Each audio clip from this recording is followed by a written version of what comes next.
Shalom, selamat pagi jemaat Gereja Kristus Injili, jemaat Kana yang dikasihi Tuhan. Apa kabar? Selamat berjumpa kembali dengan saya. Terima kasih buat kesempatan berbagi firman Tuhan yang diberikan oleh Bapak Gembala dan juga jemaat Kana pada hari ini kepada saya. Dan sebelum saya menyampaikan firman Tuhan, mari kita bersatu hati dalam doa. Bapa Surgawi, kami mengucap syukur atas segala kebaikan-Mu yang kami nikmati. Kami bersyukur atas segala rencana-Mu dalam kehidupan kami. Sebab kami tahu segala perkara yang sudah Kau rancangkan pasti mendatangkan kebaikan bagi kami dan membawa kemenangan bagi kami. Kami bersyukur atas karya salib Kristus Yesus yang mati, bangkit, dan naik ke surga, serta memberikan Roh Kudus-Nya bagi kami sebagai meterai bahwa kami adalah milik-Mu. Pagi hari ini kami rindu mendengar firman-Mu yang menasihati, meneguhkan, dan menegur kami. Kami mau diajar, kami mau dibentuk menuju keserupaan dengan Kristus Yesus. Urapi kami semua ya Roh Kudus, agar firman Tuhan meresap dalam hati sanubari kami. Dalam nama Yesus, kami berdoa dan bersyukur. Amin. Seri hari ini saya beri judul Kunci Kemenangan. Kita pasti semua mau menang, dan tidak ada seorang pun yang mau kalah. Entah itu klub sepak bola, klub basket, atau klub olahraga lainnya, semua inginnya jadi pemenang. Mengapa? Karena ada hadiah dan kebanggaan di sana. Itu tidak salah. Karena kita juga adalah pemenang. Karena Kristus yang telah bangkit dan menang dari kematian. Haleluya. Cerita kemenangan yang paling dramatis di Alkitab adalah Daud. Pasti jemaat Kana sudah sering membaca atau mendengar cerita tentang Goliat yang kalah oleh Daud, seorang remaja yang unyu-unyu kata anak sekarang. Untuk lengkapnya, saudara bisa baca di kitab 1 Samuel pasal 17 ayat 1 sampai 58. Tapi saya hanya bacakan bagi kita ayat 49 dan 50. Daud memasukkan tangannya dalam kantungnya, diambilnyalah sebuah batu dari dalamnya, diumbannya, maka kenalah dai orang Filistin itu, sehingga batu itu terbenam ke dalam dainya, dan terjerumuslah ia dengan mukanya ke tanah. Demikianlah Daud mengalahkan orang Filistin itu dengan umban dan batu. Ia mengalahkan orang Filistin itu dan membunuhnya tanpa pedang di tangan. Apa saja kunci kemenangan Daud atas musuhnya si Goliat ini? Yang pertama, kemenangan Daud itu diawali dari pengurapan Allah oleh Nabi Samuel. Itu di pasal ke-16 tertulis pada 1 Samuel 16 ayat 13 dikatakan begini. Samuel mengambil tabung tanduk yang berisi minyak itu dan mengurapi Daud di tengah-tengah saudara-saudaranya. Sejak hari itu dan seterusnya berkuasalah Roh Tuhan atas Daud. Pengurapan membuat hidup Daud dikuasai oleh Roh Tuhan. Ini adalah kunci kemenangan yang pertama dari seorang Daud. Minggu lalu kita sudah merayakan hari Pentakosta, pencurahan Roh Kudus atas para murid di loteng Yerusalem. Yesus berkata, kita akan terima Roh Kudus dan kita dimampukan menjadi saksi, seperti kata Kisah Rasul 1 ayat 8. Dan lebih lanjut, Rasul Paulus dalam 2 Timotius 1 ayat 7 memberitahu kepada Timotius dan juga kepada kita bahwa Allah memberi kita roh yang membangkitkan kekuatan, kasih, dan ketertiban. Apa implikasi dari hal ini? Mari kita perhatikan dari kitab 1 Samuel tadi pasal 17. Sekarang kita akan perhatikan ayat 17 sampai 20. Isai berkata kepada Daud anaknya, ambillah untuk kakak-kakakmu berti gandum ini seeva dan roti yang 10 ini. Bawalah cepat-cepat ke perkemahan kepada kakak-kakakmu. Saya lompat ke ayat 20. Lalu Daud bangun pagi-pagi. Ditinggalkannya lah kambing dombanya pada seorang penjaga, lalu mengangkat muatan dan pergi, seperti yang diperintahkan Isai kepadanya.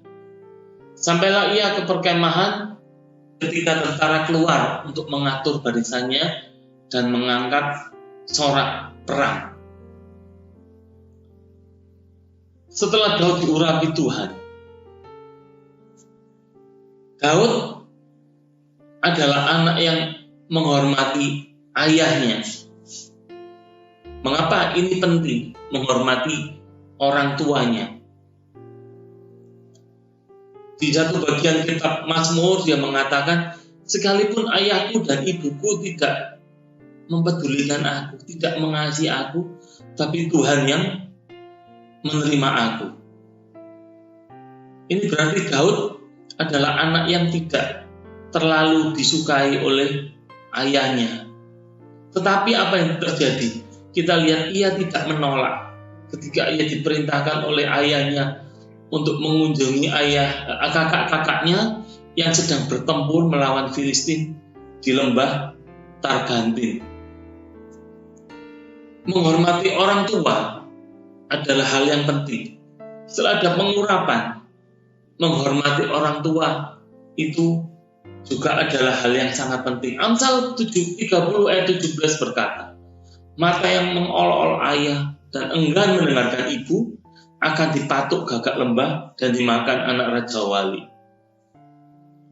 Ini artinya anak-anak yang tidak menghormati ayah dan ibunya akan jadi buta. Dia tidak punya visi. Jadi ini adalah peringatan bagi kita, bagi anak-anak. Hormati orang tuamu agar kita tidak buta, tidak punya visi. Sebab seorang ayah itu adalah pemberi arah bagi anak-anaknya. Yang berikutnya dari hal yang pertama ini, Daud juga adalah seorang yang bertanggung jawab. Lihat, dia tahu dia tidak bisa pulang pada hari itu. Oleh karena itu ia menitipkan domba-dombanya pada penjaga. Mengapa saya katakan Daud tidak bisa balik pulang rumahnya dalam hari yang sama? Karena kalau saudara perhatikan, tempat yang dituju itu atau lokasi perang itu di lembah Targantin itu jaraknya kurang lebih 44 km dari kediaman Daud. Jadi ia harus berangkat pagi-pagi dan bergegas atau bahkan berlari dikatakan dalam versi bahasa Inggrisnya agar bisa sampai ke tujuan sebelum sore, sebelum gelap. Jarak sekian itu 44-45 km itu kurang lebih, kalau saudara ingat ada gerak jalan Surabaya Mojokerto atau Mojokerto Surabaya tepatnya. Dalam gerak jalan itu biasanya diperhitungkan jaraknya, waktu yang ditempuh adalah 8-9 jam. Dan jangan lupa Daud harus bawa beban, dikatakan membawa berti gandum. Jumlahnya berapa? Seeva. Seeva itu sekarung saudara. Kira-kira beratnya 24-25 kiloan itu. Dan itu harus dipanggul, dibawa sepanjang 44 km. Jadi selain bertanggung jawab, Daud ini juga kuat. Dia bisa mengangkat beban sambil berlari supaya cepat sampai tadi.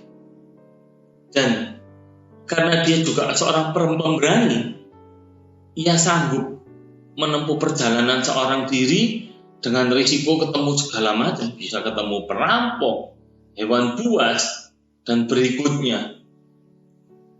Keberaniannya itu menarik perhatian Raja Saul. Kita perhatikan di ayat yang ke-31 sampai 33. Jadi ketika Daud sampai ke sana, dia bertanya-tanya, dia ngobrol karena dia lihat ada orang Filistin yang berteriak-teriak di padang peperangan itu. Ayat 31 berkata gini, terdengarlah kepada orang perkataan yang diucapkan oleh Daud, lalu diberitahukanlah kepada Saul, dan Saul menyuruh memanggil dia. Daud yang pemberani berkata, di ayat 32, berkatalah Daud kepada Saul, janganlah seseorang menjadi tawar hati karena dia, hambamu ini akan pergi melawan orang Filistin. Tetapi Saul berkata kepada Daud, tidak mungkin kau dapat menghadapi orang Filistin itu untuk melawan dia, sebab engkau masih muda. Sedang dia sejak dari masa mudanya telah menjadi prajurit. Ini yang didengar oleh Daud, nasihat dari Raja Saul. Jadi saya katakan hal yang kedua, setelah dia diurapi oleh Roh Tuhan, dia adalah orang yang dengar-dengaran. Kunci kedua ini adalah orang yang dengar-dengaran. Dia memperhatikan semua informasi yang disampaikan Raja Saul tentang Goliat itu. Bagaimana profilnya, dia kemampuannya berperang, dia jadi tentara sejak masa mudanya. Dan juga apa yang tidak memungkinkan orang Israel ini melawan kepada Goliat, karena badannya yang tinggi gede dan juga kemampuannya berperang yang sudah terlatih. Dan ini saya katakan, Daud menemukan satu siasat tempur yang out of the box, di luar pemikiran dari semua tentara. Daud cerdik. Saya katakan yang ketiga ini adalah kecerdikan Daud. Ia tahu kalau kemampuan bertempurnya tidaklah sebaik Goliat. Karena Goliat dikatakan sejak muda menjadi prajurit. Kalau dia berhadapan, nggak mungkin dia menang. Bertarung jarak dekat, apalagi main pedang, tidak mungkin dia menang. Sebab apa? Daud itu cuma seorang gembala.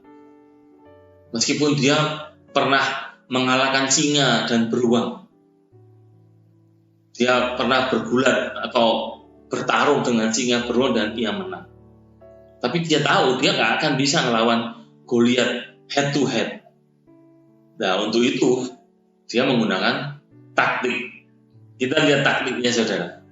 Di ayat ke-40 saya bacakan bagi saudara dari 1 Samuel 17. Lalu Daud mengambil tongkatnya di tangannya, dipilihnya dari dasar sungai 5 batu yang licin dan ditaruhnya dalam kantung gembala yang dibawanya, yakni tempat batu-batu. Sedang umbannya dipegangnya di tangannya. Demikianlah ia mendekati orang Filistin itu. Ayat ke-48 saya bacakan. Ketika orang Filistin itu bergerak maju untuk menemui Daud, maka segeralah Daud berlari ke barisan musuh untuk menemui orang itu. Lalu Daud memasukkan tangannya dalam kantungnya, diambilnya sebuah batu dari dalamnya, diumbannya, maka kenalah dahi orang Filistin itu, sehingga batu itu terbenam ke dalam dahinya, dan terjerumuslah ia dengan mukanya ke tanah. Ya, ini hebatnya. Daud tahu dia bukan prajurit yang sanggup berperang jarak dekat. Bahkan ketika dia diberikan baju perang oleh Saul, dibawain pedangnya, dia tidak bisa menggunakan karena begitu besarnya badan Saul dibandingkan Daud. Daud tahu Goliat itu tentara terlatih dan dia tidak pernah bisa mengalahkan kalau dia bergulat dalam jarak dekat. Tadi saya katakan Daud kalah dalam segala hal. Tinggi tubuhnya, ukuran fisiknya kalah. Keterampilan berkelahi, besar kemungkinan Goliat lebih unggul. Dia kan sudah terlatih dan bersenjata lengkap untuk masa itu. Adu pedang, pasti Daud kalah. Gembala itu nggak biasa main pedang. Apalagi di Israel pada waktu itu, nah ini yang mengejutkan. Tidak ada tukang besi. Kita bisa lihat di 1 Samuel pasal 13 ayat 19 yang mengatakan seorang tukang besi tidak terdapat di seluruh negeri Israel. Sebab orang Filistin berkata, jangan-jangan orang Ibrani membuat pedang atau tombak. Pada ayat ke-22 dikatakan, sehingga pada hari pertempuran itu, sebilah pedang atau lembing pun tidak terdapat pada seluruh rakyat yang ada bersama Saul dan Yonatan. Tetapi Saul dan Yonatan, anaknya itu, masih mempunyainya. Miris ya, berperang, lawannya punya senjata lengkap, tapi tentara Israel nggak punya pedang. Cuma punyanya mungkin pentung yang terbuat dari kayu, karena nggak boleh ada tukang besi. Jadi setiap kali ada tukang besi mungkin dirahasia oleh pihak Filistin. Nah ketika itu memang Filistin adalah musuh bebuyutan bagi Israel. Jadi cuma Saul dan Yonatan yang punya pedang. Yang lain tidak punya pedang. Tapi dengan hikmat Allah, seperti saya katakan, Daud melakukan pertarungan jarak jauh. Dia bersenjata umban dan batu. Dan akhirnya berhasil menembus batok kepala Daud dengan batu kerikil. Hebat ya? Ya hebat. Tetapi sebetulnya umban ini bukan hal yang baru bagi orang-orang di Timur Tengah sana. Umban itu sudah ada sejak zaman sebelum Daud lahir. Jadi sebetulnya hal yang biasa umban itu. Kalau saudara lihat di kitab Hakim-Hakim pasal 20 ayat 16, Hakim-Hakim ini zaman sebelum Saul jadi raja ya. Hakim-Hakim 20:16 dikatakan begini. Dari segala laskar ini ada 700 orang pilihan yang kidal, dan setiap orang dari mereka dapat mengumbar dengan tidak pernah meleset sampai sehelai rambut pun. Tidak pernah meleset sampai sehelai rambut pun. Hebat ya. Jadi orang-orang yang jago ngumban ini bukan hanya Daud seorang. Banyak orang di antara orang Israel mestinya yang punya keahlian yang sama. Tapi mereka nggak berpikir bahwa ngalahin Goliat, ngalahin musuh yang besar itu bisa dengan umban. Ini saya katakan, bagaimana pengurapan Allah membuat Daud memiliki pikiran yang jernih, memiliki kecerdikan. Mungkin dia cuma biasanya terbiasa sebagai gembala, dia cuma punya tongkat, punya pentung, ya kan? Kemudian pernah mengalahkan singa, beruang, ditinju, dipukul. Cuma itu. Daud mungkin ya sudah melatih pasti. Entah dia mengumban untuk apa ketika sambil mengembalakan dombanya. Mungkin kalau zaman sekarang ketika ada pohon mangga itu diketepel kalau kita di Indonesia untuk bisa pohon mangganya bisa jatuh dan bisa dimakan. Tapi di zaman itu umban itu sebetulnya hal yang biasa. Dikatakan di zaman hakim-hakim aja ada 700 orang pilihan yang kidal. Bayangkan, kidal tapi dia punya keahlian mengumban yang tidak meleset. Kalau kata orang Jawa itu titis. Nah, bagaimana bisa tipis itu kalau mereka nggak berlatih? Jadi Daud ini adalah orang yang cerdik sekaligus terlatih. Tipis dia bisa menembak batu umban tepat pada sasarannya, di batuknya, di dahinya Goliat. Entah berapa ribu Daud ini sudah berlatih melemparkan umbannya sampai sungguh-sungguh dia titis. Jadi menarik ya, bagaimana kemenangan Goliat ini, kemenangan si Daud ini berawal dari pengurapan, kemudian ada kecerdikan dan ada dengar-dengaran. Jadi ini bersatu dalam kehidupan Daud sehingga dia bisa menjadi pemenang atas musuhnya Goliat yang besar ini. Jadi apa yang bisa kita simpulkan dari apa yang kita baca pagi hari ini? Daud bisa menang atas Goliat dimulai dari pengurapan oleh Roh Tuhan. Itu adalah kunci yang pertama dan utama. Sama, kemenangan kita juga dimulai ketika kita menerima Kristus Yesus sebagai Tuhan dan Juru Selamat. Ketika Roh Kudus itu tinggal dalam kehidupan kita, kita dimampukan untuk menang. Kita dimampukan untuk mengatasi segala perkara. Melalui apa? Segala persoalan hidup kita. Apa yang ada ketika kita menyerahkan diri untuk dipakai oleh Bapa, kita akan menjadi orang-orang yang lebih dari pemenang dikatakan. Dan kalau hal itu terjadi, mesti ada 3 hal ini. Ada penghormatan kepada orang tua, dan kita memberikan sungguh-sungguh telinga kita apa yang menjadi nasihat orang tua, supaya melalui orang tua pengurapan Allah itu juga melalui nasihat. Selain pengurapan, nasihat orang tua akan berpadu, dan itu harus kita dengar-dengaran akan nasihat itu, baik nasihat dari orang tua maupun dari orang-orang kita hormati. Dalam kasus Daud adalah Raja Saul. Bagaimana Raja Saul memberikan informasi kepada Daud mengenai si Goliat.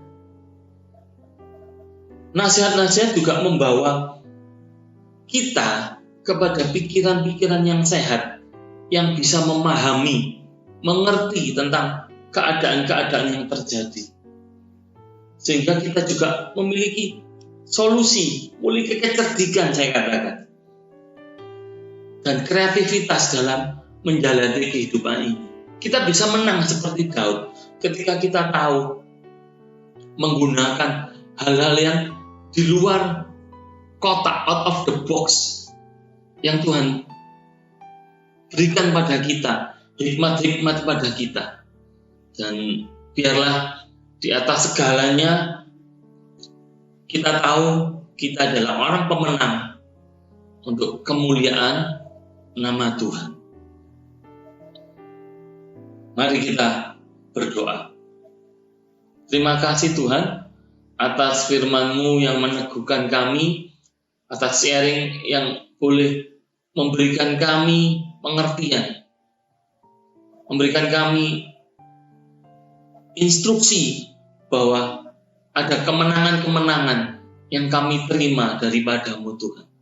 Melalui pengurapan-Mu, melalui hikmat-hikmat-Mu yang memberikan solusi bagi kehidupan kami, sehingga memungkinkan kami hidup berkemenangan sepanjang umur kami.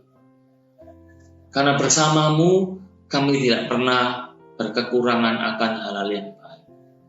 Berkati jemaat-Mu, gereja-Mu di sini, jemaat Kana, berkati gembala sidang dan seluruh pemimpin yang ada.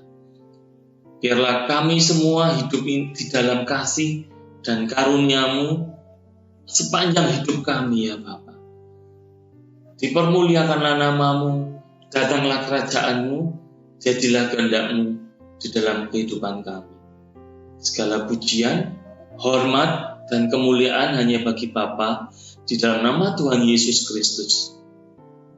Dan sekarang, jemaat yang kekasih, terimalah berkat anugerah dari Bapa, persekutuan dengan Tuhan Yesus Kristus dan penyertaan Roh-Nya yang kudus, mulai hari ini sampai selama-lamanya. Amin. Selamat hari Minggu, Tuhan Yesus memberkati. Shalom.